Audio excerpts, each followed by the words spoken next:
எல்லாருக்கும் வணக்கம். நான் Hima Subramanian. Welcome to home cooking Tamil. இன்னைக்கு ரொம்ப சிம்பிளா கிட்ஸ் அடல்ட்ஸ் 2 பேருக்கும் பிடிக்கிற மாதிரி ஒரு சூப்பரான பாஸ்தா ரெசிபி தான் பார்க்க போறோம். நல்ல ரிச்சா ஜூஸியா லஞ்சுக்கும் டின்னருக்கும் செட் ஆகுற மாதிரி ஒரு சிம்பிள் பாஸ்தா குக்கர்ல செய்ய போறோம். இது குக்கர் பாஸ்தா. வாங்க எப்படி செய்யறதுன்னு பார்க்கலாம். ப்ரெஷர் குக்கர்ல 1 டேபிள் ஸ்பூன் எண்ணெய், 4 கியூப்ஸ் வெண்ணெய் சேர்த்து வெண்ணெய் உருகுனதும் 2 டேபிள் ஸ்பூன் அளவுக்கு பொடிசா நறுக்கின பூண்டு சேர்த்துக்கலாம்.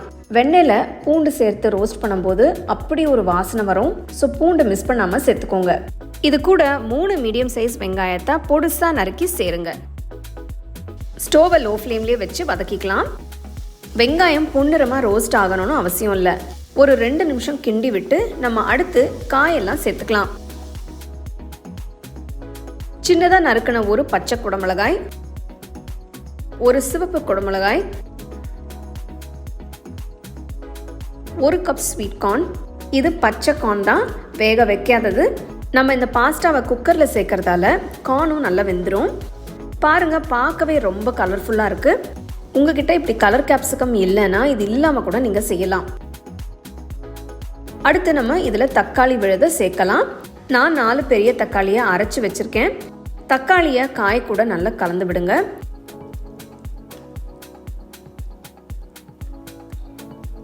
இப்போ இதில் 1 டீஸ்பூன் உப்பு, 2 டீஸ்பூன் காஷ்மீரி மிளகாய் தூள், 1 டீஸ்பூன் மிளகுத்தூள், 1 டீஸ்பூன் சீரகத்தூள் சேர்த்து நல்லா மிக்ஸ் பண்ணி விடுங்க.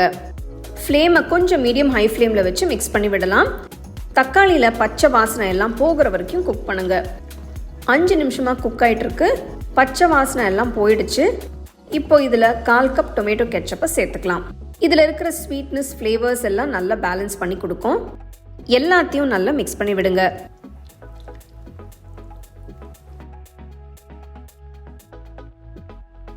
இந்த ரெசிபிக்கு நான் 2 கப் அளவுக்கு பெனே பாஸ்தா எடுத்திருக்கேன். இப்போ மசாலா கூட 2 கப் பெனே பாஸ்தாவை சேர்த்துக்கலாம். நல்லா மிக்ஸ் பண்ணுங்க.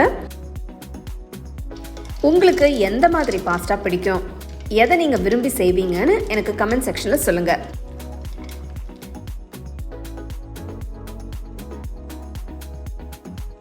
உங்களுக்கு பார்க்க மசாலா நிறைய இருக்கிற மாதிரி இருக்கும். ஆனால் இந்த அளவுக்கு பாஸ்தா சேர்க்கும் போது இவ்வளோ மசாலா சேர்த்தா தான் டேஸ்ட் நல்லாயிருக்கும்.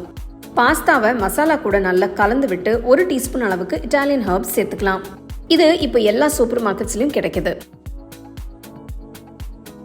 கொஞ்சம் எக்ஸ்ட்ரா ஃப்ளேவர்ஸ்க்கு நான் 1 teaspoon oregano, 1/2 teaspoon chilli flakes சேர்க்குறேன். ஹர்ப்ஸ் எல்லாம் நல்லா கம்பைன் ஆகிற மாதிரி மிக்ஸ் பண்ணி விடுங்க.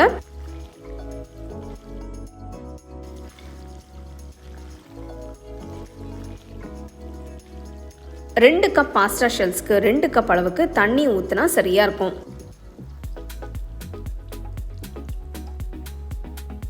ஒரு தடவை கலந்து விட்டு ஸ்டோவை மீடியம் ஹை ஃப்ளேமில் வச்சு குக்கரை மூடி வெயிட் போட்டு 1 விசில் வர வரைக்கும் வேக விடுங்க. போதும்.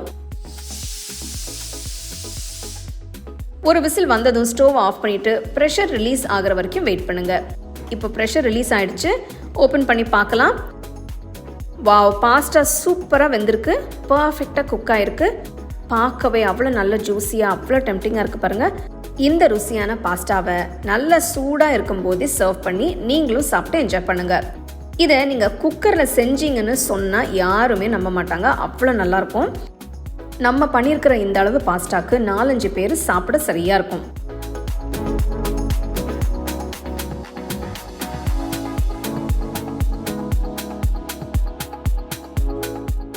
வாவ், பாஸ்தா அவ்வளோ பர்ஃபெக்டாக இருக்குங்க. அந்த ஃப்ளேவர்ஸ் எல்லாமே அப்சார்ப் பண்ணி ரொம்ப டேஸ்ட்டாக இருக்குது. ரொம்ப சிம்பிளான இந்த ரெசிபியை நீங்கள் கண்டிப்பாக ட்ரை பண்ணி பாருங்கள். உங்களுக்கும் உங்கள் ஃபேமிலிக்கும் ரொம்ப பிடிக்கும்.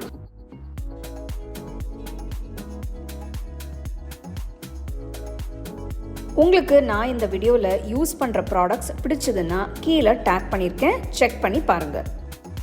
டீட்டெயில்டான ரெசிபிக்கு homecookingshow.in வெப்சைட்டை செக் பண்ணுங்கள். The second edition of the home cooking book is now available on Amazon as well as on shop.homecookingshow.in.